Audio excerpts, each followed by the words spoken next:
Now welcome guys. See here, we already know that there is a two types of protein on the basis of molecular shape. One is the fibrous protein, another one is the globular protein. Fibrous protein, it is insoluble in water, whereas globular protein, it is soluble in water as well as it is soluble in aqueous solution of acid, base and salt. The fibrous protein, the structure of fibrous protein is thread like. Therefore आपण असं म्हणू शकतो fibrous protein is a thread like fibers, whereas globular proteins are having a folded spherical structure. Fibrous protein having thread like fiber structure, whereas globular protein having a folded spherical structure. Now last one point is bonding. Okay, in case of fibrous protein, the molecules are held together by the intermolecular hydrogen bonding, whereas in case of globular protein, the molecules are held together by the intramolecular hydrogen bonding with a weak van der Waals force of attraction. त्या ठिकाणी van der Waals force of attraction पण त्यामध्ये असतात. आता पहा वास्तविक पाहता question याचा कशावरती विचारला जातो तर एक्झाम्पल वरती विचारला जातो. क्वेश्चन जो विचारला जातो तो तुम्हाला एक्झाम्पल वरती विचारला जातो. Which of the following is an example of fibrous protein. कळतंय काय म्हणतोय. तर आता फायब्रसचं स्ट्रक्चर कसं आहे पहा, थ्रेड लाईक स्ट्रक्चर आहे. मग ते आपल्याला कशामध्ये बघायला मिळतं तर हे आपल्याला कशामध्ये बघायला मिळतं पहा, तर कोलॅजिन इन टेंडॉन्स. ओके, टेंडॉन माहिती आहे ना तुम्हाला. मसल आणि बोन्स याच्यामध्ये जो पार्ट असतो त्याला आपण काय म्हणतो, टेंडॉन्स म्हणतो. लक्षात घ्या, म्हणजे आपली पिंडरी थोडक्यात म्हणतो आपण. गुडघ्याच्या खाली जो पायाच्या पाठीमागचा जो पार्ट आहे तर त्याच्यामध्ये जे काही मसल्स आणि बोनला अटॅच असणारा जो काही पार्ट आहे त्याला आपण टेंडॉन्स म्हणतो. आणि त्या टेंडॉन्समध्ये जे काही कोलॅजिन असतं, काय असतं, कोलॅजिन जे असतं हे एक्झाम्पल आहे कशाचं, फायब्रस प्रोटीनचं. हे अतिशय महत्त्वाचं आहे भावांनो, तुम्हाला लक्षात ठेवावं लागेल, पर्याय नाही. थोडक्यात असं लक्षात ठेवा, जे काही बाहेरून आपल्याला पार्ट दिसतोय ना, बाहेरून आपल्याला जो पार्ट दिसणार आहे तो फायब्रस असणार आहे. फॉर एक्झाम्पल पार्ट टेंडॉन्स म्हणजे पिंडरी आपली आहे. ओके, त्यामध्ये जे कोलॅजिन आत आहे, नक्की आत आहे. परंतु जे थोडंसं जर विचार केला आपण, दोघांची जर एक्झाम्पल बघितली तर तुम्हाला दिसून येतं पहा. ओके, पुढे काय सांगतो आपण, केराटिन इन हेअर. ओके, आपले केस आहेत. ओके, केस आपल्या डोक्याचे केस जर आपण बघितले तर त्याच्यामध्ये अमायनो ॲसिड्स असतात आणि ते कोण असतं, केराटिन. लक्षात आलं का, keratin in hair it is an example of fibrous protein. Skin आपल्याला बाहेरून दिसते, स्किनमध्ये काय आहेत, फायब्रस प्रोटीन. नेल्स आपल्याला पण नखे बाहेरून दिसतात, कळतंय का, ते काय असतात, त्याच्यामध्ये काय आहे, फायब्रस प्रोटीन आहेत. हॉर्न, ओके, म्हणजे काय त्याला म्हणतो आपण, शिंग. ओके, हॉर्न असं किंवा हॉर्न कसंही म्हणा, हॉर्न असं म्हणा, ते हे जे आहेत त्याच्यामध्ये पण काय असतं तर त्या ठिकाणी पहा फायब्रस प्रोटीन असतं. फिदर्स म्हणजे काय आपण म्हणतो त्याला, पंख किंवा काय म्हणतो आपण त्याला, पंखच म्हणतो. ओके, ठीक आहे. तर हे जे आहे याच्यामध्ये सुद्धा काय असतं, फायब्रस प्रोटीन असतं. मायोसिन इन मसल जे काय कॉन्ट्रॅक्ट आणि रिलॅक्सेशन होतात. मसलचं जे काय कॉन्ट्रॅक्शन आणि रिलॅक्सेशन होतं ते कशामुळे होतं बाळांनो, तर मायोसिनमुळे होतं.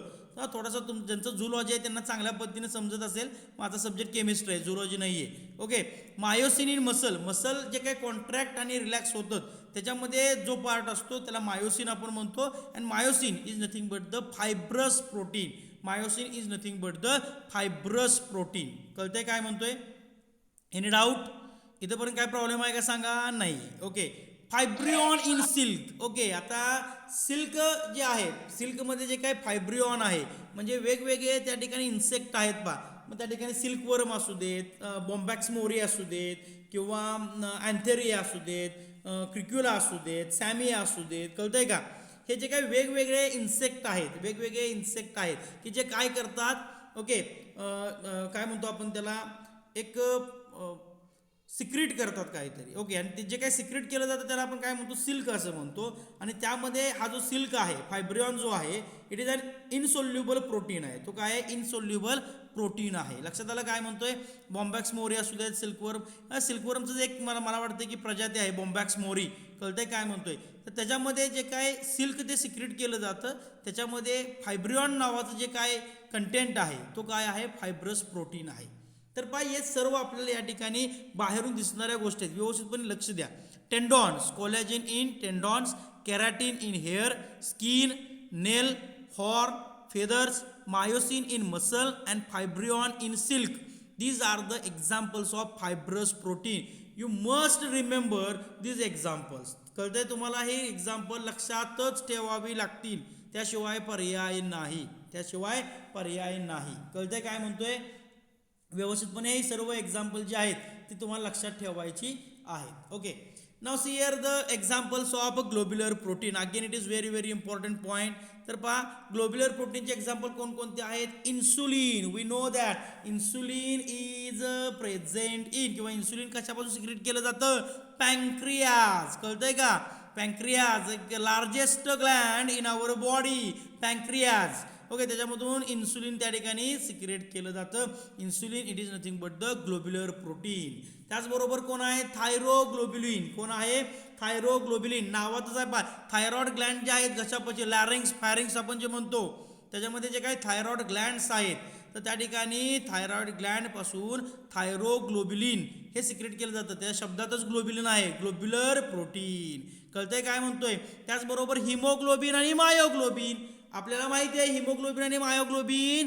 हिमोग्लोबिन आणि मायोग्लोबिन दोघंही काय करतात? तर त्या ठिकाणी बाळांनो ऑक्सिजनचं कॅरियर करतात फ्रॉम ब्लड. कळतंय का? ब्लड मधून ऑक्सिजनला कॅरी करण्याचं काम कोण करतं?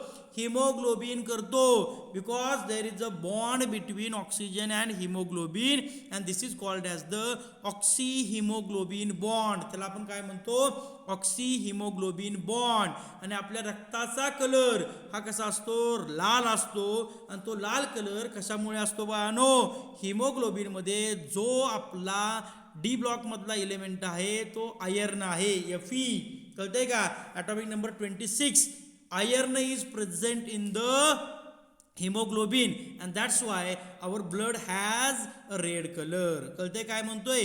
हिमोग्लोबिन, ऑक्सी हिमोग्लोबिन बॉन्ड असतो. लक्षात घ्या. त्याच्यामध्ये आपल्याला माहिती आहे काही वेळेला पिक्चरमध्ये दाखवतात पहा, एखादा डाकू असतो किंवा एखादी हिरोईन असते, त्या हिरोईनला लग्न करायचं नसतं, त्याच्या विरुद्ध लग्न चालू असतं. मग ती लग्न होऊ नये म्हणून काय करते? काहीतरी अंगठीतून खाते किंवा काहीतरी खाते, लगेच मरते. कळतंय का? का मरते? कारण तिनं सायनाईड खाल्लेलं असतं. सायनाईड मिळत नाही असं त्यांना कुठून मिळतं कुणास ठाव, आपल्याला काही देणं घेणं नाही त्याशी. पण समजून घ्या, ते जे सायनाईड खातात आणि लगेच मरतात, किंवा एखादा आतंकवादी वगैरे सापडतो, ते आपण बघितलं गाळ्यातील काहीतरी खातात ते लगेच मरतात. कळतंय का? तर ते काय खातात बाळांनो? तर सायनाईड खातात. काय खातात? सायनाईड खातात. कारण सायनाईड ज्यावेळी आपण घेतो त्यावेळी ऑक्सी हिमोग्लोबिन जो बॉन्ड आहे तो ऑक्सिजन काय केला जातो? सायनाईडने रिप्लेस केला जातो.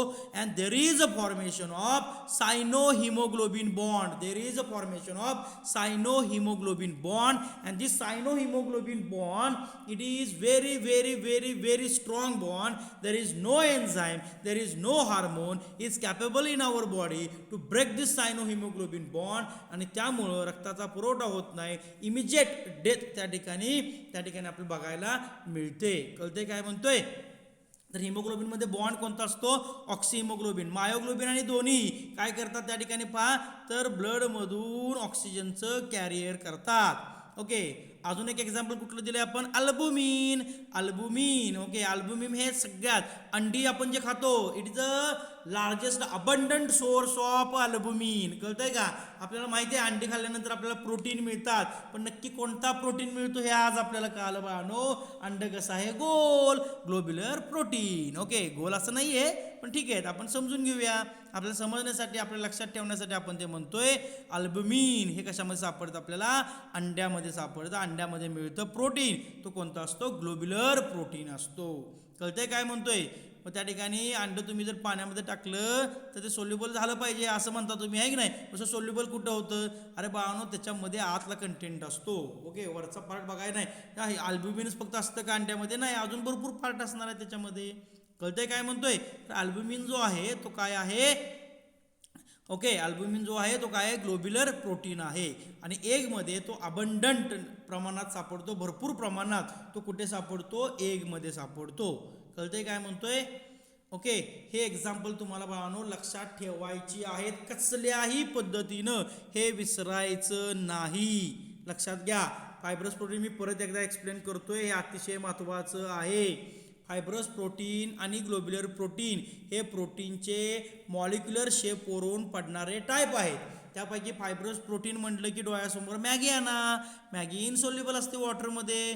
Globular protein soluble in water, aqueous solution of acid base and salt. Okay, Maggi कसे थ्रेड लाईक स्ट्रक्चर असतं, दोऱ्यासारखे दिसतं आपल्याला. म्हणजे fibrous protein having the thread like fibers, whereas globular protein have folded spherical structure.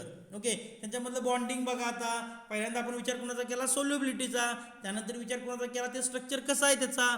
तिसरा आपण विचार कोणाचा करतोय, बॉन्डिंगचा. तर पहा, फायब्रस प्रोटीनमध्ये there are the molecules of fibrous proteins are held together by hydrogen bonding. intermolecular hydrogen bonding असतं. कोणतं असतं, intermolecular hydrogen bonding असतं. whereas in case of globular protein the molecules are held together by the intramolecular hydrogen bonding with a weak van der Waals force of attraction. Example अतिशय महत्वाचे, कसे लक्षात ठेवायला सांगितले तुम्हाला. जे बाहेरून दिसतोय ते कोण असणार, फायब्रस.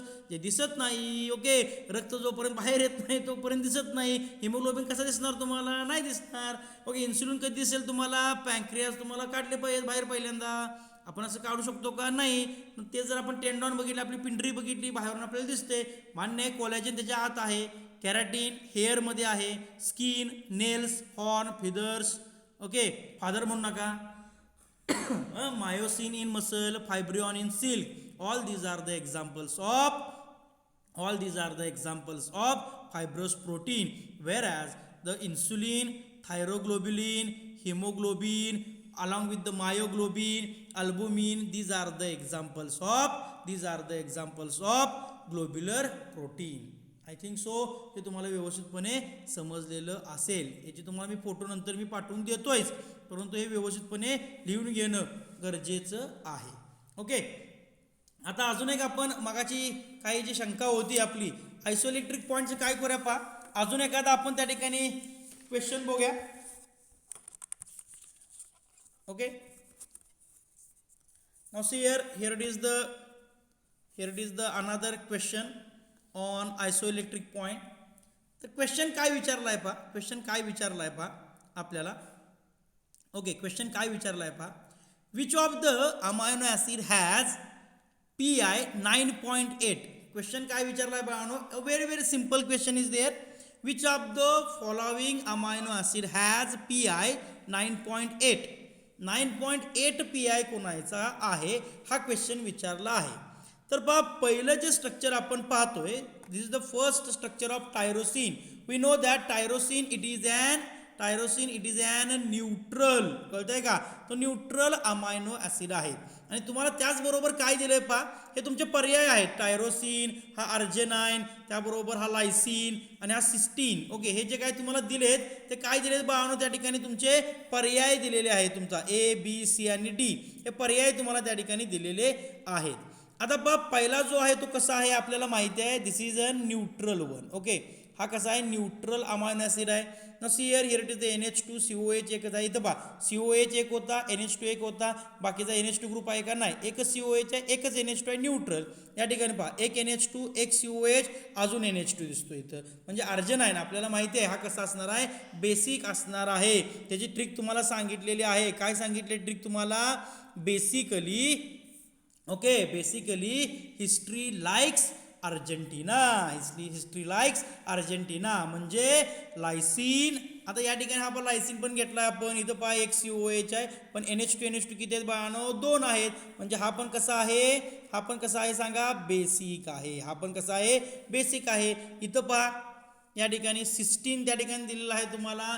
सिस्टीन कसा असेल बाळांनो सांगा, तुम्हाला काय वाटतंय, तो बेसिक आहे का, नाही. ओके, तो ॲसिडिक आहे का, नाही. तो कसा आहे, परत न्यूट्रल आहे. ओके, कसा आहे तो, परत न्यूट्रल आहे. ओके, आता पहा, आपण काय सांगितलंय, न्यूट्रलमध्ये 2 असतील तर काय करायचं. आता तुम्हाला इथं 3 व्हॅल्यू दिलेत. ओके, क्वेश्चन एक त्या ठिकाणी आपण सुंदर तयार केलेला आहे. पहा, एक चांगला क्वेश्चन आपल्याला बघायला मिळालेला आहे. तर पहा, 3 व्हॅल्यू आहेत, हा न्यूट्रल आहे. तर ज्यावेळी न्यूट्रल असतो आणि ज्यावेळी त्याच्या 3 व्हॅल्यू दिले जातात, ओके, 3 व्हॅल्यू ज्यावेळी दिल्या जातात, त्यावेळी पहिल्या 2 व्हॅल्यूचा विचार करायचा असतो. आपल्याला विचार कोणाचा करायचा असतो, पहिल्या 2 व्हॅल्यूचा विचार करायचा. Therefore the PI of tyrosine is, पहा काय येणार, 2.2 प्लस 9.1 डिवायडेड बाय 2 म्हणजे काय मिळेल उत्तर मला सांगा 9 2 11 11.3 डिवायडेड बाय 2 11.3 डिवायडेड बाय 2 याचं उत्तर आपल्याला 9.8 मिळणार आहे का अजिबात नाही म्हणजे हे पहिलं स्ट्रक्चर असणार नाही ओके सेकंड क्वेश्चन पहा त्या ठिकाणी काय दिलंय आपण तर बेसिक घेतलाय आणि आपल्याला माहिती आहे जर बेसिक असेल तर आपण विचार कोणाचा करायचा ओके अशांचा विचार करायचा की ज्यांची पीएच व्हॅल्यू पीके व्हॅल्यू 7 पेक्षा जास्त आहे म्हणजे कोण आलं 9 आणि 12.5 म्हणजे मी इथे काय लिहितोय पहा 9 अधिक 12.5 डिवायडेड बाय 2 म्हणजे मला काय मिळणार भावानं सांगा 12 9 किती रे अरे मॅथ सांगा 12 9 किती 21 असते 21 ओके म्हणजे मला इथं किती मिळणार 21.5 भागिले 2 21.5 भागिले 2 म्हणजे इथं किती मिळणार जवळपास अप्रॉक्सिमेटली पहा 10 point something 7 okay 10 point something 7 मिळालं पण आपल्याला किती पाहिजे आहे 9.8 पाहिजे म्हणजे हे उत्तर असणार नाही हे नाही हेही नाही ओके दोन कॅन्सल झाले नाव थर्ड या ठिकाणी लायसिन आहे पहा लायसिन परत कोण आहे बेसिक आहे म्हणजे मला कोणाचा विचार करायचा या ठिकाणी ओके कोणाचा विचार करायचा आहे मला याचा आणि याचा विचार करायचा आहे म्हणजे 9.0 plus 10.5 divided by 2 this is the P I okay we can sort out it 10 आणि 9 19 म्हणजे इथं काय मिळणार मला बाळानो 19.5 भागिले 2 हे किती मिळणार 92 18 राहिले 1 आणि 15 म्हणजे बेसाती आणि पुढं काय मिळेल 5 समथिंग 9.75 उत्तर मिळेल की जे उत्तर कुठे असणार आहे 9.75 जे आहे म्हणजे हे उत्तर आपलं 9.8 जे आहे ते तर दिसतंय therefore the third option is correct one कळतंय काय म्हणतोय अतिशय सिंपल आहे पा इथं न्यूट्रल आहे परत न्यूट्रल आहे म्हणल्यानंतर कोणाचा विचार करायचा पहिल्या दोनचा विचार करायचा म्हणजे P I it is equal to 1.7 plus 10.8 divided by 2 okay 8 आणि 7 15 5 आजच्या 1 10 2 12 12.5 भागिले 2 म्हणजे किती येणार या ठिकाणी बाळानो समथिंग 6. ओके 6.2 ओके किती येणार 25 समथिंग 6.25 हे करेक्ट नाही म्हणजे आपलं उत्तर जे आहे ते काय असणार आहे थर्ड नंबरचं असणार आहे अशा पद्धतीने तुम्हाला एक्झाम्पल विचारले जातात मग अशा आदित्यने जो क्वेश्चन विचारला होता त्या अनुषंगाने एक एक्झाम्पल आपण या ठिकाणी घेतलेलं आहे कळतंय काय म्हणतोय अशा पद्धतीने आपल्याला क्वेश्चन्स विचारू शकतात okay this is all about the what isoelectric point and classification of protein on the basis of what on the basis of okay molecular shape कळतंय काय म्हणतोय शेप वरून आपण त्या ठिकाणी बघितलेलं आहे क्लिअर या ठिकाणी कुणाला काय प्रॉब्लेम आहे का सांगा चला काय करतो आपण व्हिडिओ पॉज करतो काही एक्झाम्पल्स तुम्हाला त्या ठिकाणी मी विचारणार आहे त्या एक्झाम्पलची उत्तर तुम्हाला त्या ठिकाणी द्यायची आहेत कळतंय काय म्हणतोय सर सर